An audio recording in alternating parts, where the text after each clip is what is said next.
What's up, bros? In today's video I'm gonna explain to you why you must read and why you should be reading as a guy on self-improvement. First, I have 3 points here. One is attention span, brainwashing, and education.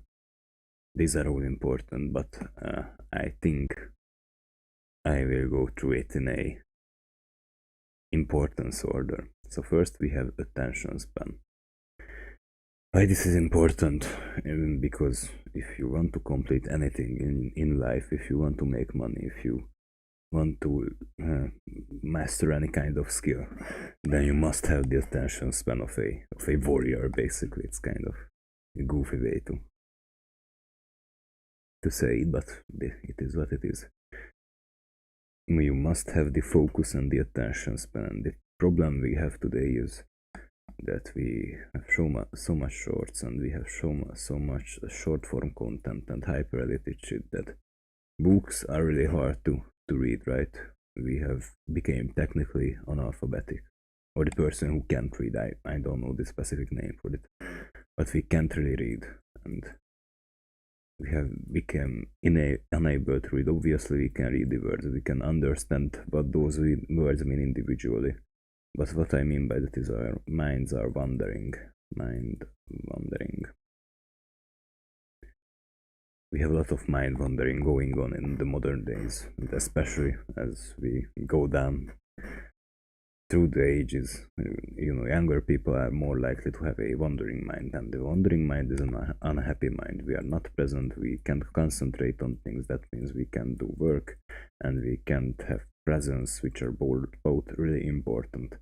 And why reading is really beneficial is because if you are concentrating on something that is hard to concentrate on, for example on a long book, most likely a self-improvement book, because the problem with fiction is that it's really stimulative in my experience, and that is problematic because it's not hard to focus on, and it's also not really educative and brainwashing to success. But anyways, I'm gonna talk about that later. So we want to read self-improvement books. Obviously you can get them pretty easily. I mean, I could link a couple of my playlists, book lists down below in the comments if it's recommended. But the main reason that reading is gonna be beneficial is because it's gonna increase your attention span and the ability to do things and your focus, and you will be able to focus on things more consistently and for longer. Now we have to understand that we must focus on the book to actually learn to focus on the book. What I mean by it is that I used to read on autopilot, that is gonna signal autopilot. What that means is that I basically go through the sentences and I would go through the lines and would obviously read every single word, but I would be thinking about something else because I was on autopilot, and my mind was literally wandering as I was reading. I was still reading the text itself. And the interesting part about that is that I could read actually loud and still on an autopilot, that I'm thinking about something else. It's interesting, but the way you stop autopilot reading, because it's literally gonna waste your time, and there is gonna be no point in reading if you can't even remember anything that you just read. The way you could combat that is taking notes and recalling. This is also important for education, as I will discuss later, but it's also really important for you to remember and be aware of the book that you are reading. Does that make sense? I'm not sure, but you must take notes. And by the way, I can show you my notes here if it would load. We'll go to December, and I have here notes about the psychology of money. I have notes here about the male advantage, the book that I just started reading, right? But I have here about essentialism, and I started YouTube Secrets, but I guess I kind of stopped with that. I will want to continue that. I will have to continue that because I'm a person now who is really consistent. I've just been reminded of that I stopped the book basically. So anyways, you should be taking quick notes, you know, really short notes, the summary of basically the chapter or the pages, or when you get to some form of valuable piece of information. And for that you have to pay attention. You have to be present when you are reading, and you have to concentrate on the thing that you are reading. Does that make sense? And after that you are finished taking your notes, you also want to recall those that you have wrote down. And why that's gonna be important is because by recalling you are basically memorizing the shit that you have learned. And why that is gonna be important is because we are gonna cross to the next section of this whole rant, basically, is brainwashing. And I should know that yourself for success. Okay, what I mean by that is when you are reading certain self-improvement books, these are mostly gonna apply to self-improvement books and biographies and all of these books that have great ideas and great mindsets and great techniques and great valuable knowledge. And by reading the author's point of view and by repeating it to yourself, by taking notes and recalling it, you're technically gonna brainwash yourself to have those authors' beliefs. And that could be a good reason why you would stop a book, because you could encounter something that you don't want to have, that you don't want to incorporate into your personality. Because if you have, your beliefs are determined, your beliefs determine your personality, and if your beliefs change about something because you have brainwashed yourself to do so, then a book can literally change your personality, right? We don't want it to change into a bad system of beliefs.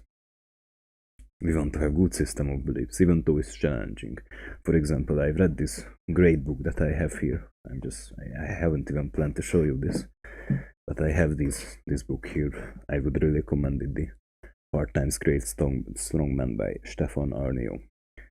It's a really great book, and that was really challenging, because it was challenging for me to read, because it even says on the book cover, warning, do not read this book if you are easily offended, burn this book instead. So yeah, it's gonna be a kind of offensive book for a lot of people, for the majority of people.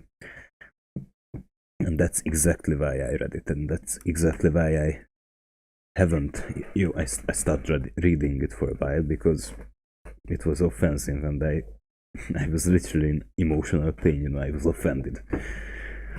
But that was a stupid thing to do, because that book had literally beliefs that I think changed my life. And by applying these, literally just by reading and taking notes, it's been transformative. And also the same applies for David Goggins' Can't Hurt Me. That's the other book that I can recall nearly instantly, because I took notes and I recalled it, and the beliefs, I think, are literally forming in me from that book. And it's awesome to brainwash yourself for the success. Obviously, you want to have mindsets and good mindsets, obviously, from logical and successful people. You don't want to have shit that is not beneficial to you, because why would you change yourself to something that you hate? There is no point in that. It's stupid. The other point I have is the final one, is education, and that is basically why most people read books, but I've only put it in the third place. Why? Because the book smart, education that you gain from books is not gonna be as potent as you would have on experience, because experience is gonna always determine your beliefs, right? And experience is always gonna be stronger than logic and reasonableness, because based on experience you will determine what is reasonable, and a different person who has different experiences will have a completely different idea of what reasonable is when it comes to, for example, finances. So what may be reasonable for me may not make a lot of sense for you. Okay, and that's the reason I put education in the third place, because it's still really important. to get educated on a topic by a book, and I think books and long format content are the way to gain the knowledge that you need to do something basically. But after a certain point you need to have the experience, because the experience is gonna be way stronger than the education you get from the book. Your perception of things is gonna always override the education that you get from the book. That may or may not be good, but you must not pretend that you are someone who you don't want to be. I hope you get a lot of value from this video. See you soon.